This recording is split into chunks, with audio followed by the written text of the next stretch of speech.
Marcelin Nadeau. Merci Madame la Présidente. Quand on parle de cohésion des territoires, je pense que, bon, bien sûr, je souscris à tout ce qui est dit sur les territoires délaissés en général, mais permettez-moi d'insister quand même sur la situation particulière des territoires dits, nous souffrons bien sûr de déficits structurels, je n'y reviendrai pas, des pollutions qui nous assaillent, bon, le mercure en Guyane a été évoqué, la question, moi j'aime dire du chlordécone.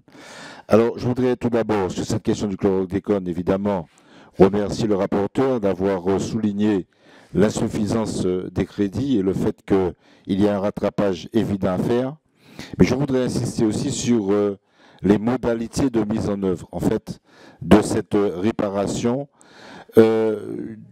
qui, selon nous, devrait passer aussi, mais bon, c'est un élément important, mais qui n'a pas été souligné, par la mise en place d'une autorité administrative indépendante.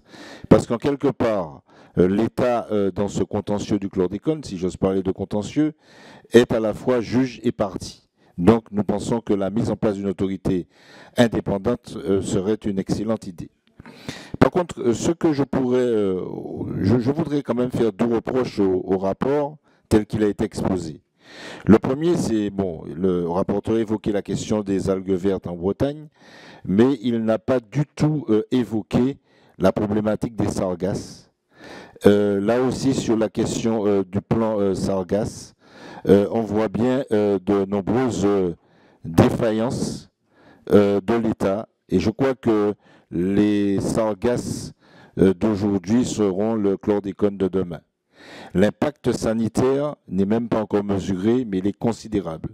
L'impact, on a parlé tout à l'heure de vie chère, etc., c'est une pollution justement qui accroît les difficultés d'un certain nombre de familles modestes situées pas très loin du littoral. Et dernière question sur laquelle je reviendrai, j'insisterai du moins, c'est la question de l'adaptation au changement climatique. Là aussi, je veux bien, on connaît bien la problématique du trait de côte, mais s'il y a des territoires qui sont, et j'en sais quelque chose, notamment pour m'y être intéressé, notamment en tant que maire, qui sont particulièrement impactés par cette problématique, c'est bien les territoires des Outre-mer, au point d'ailleurs que les deux, je veux dire, expériences un peu emblématiques de la recomposition spatiale liée à cette question, c'est à la fois Miquelon à Saint-Pierre-et-Miquelon et Prêcheur en Martinique.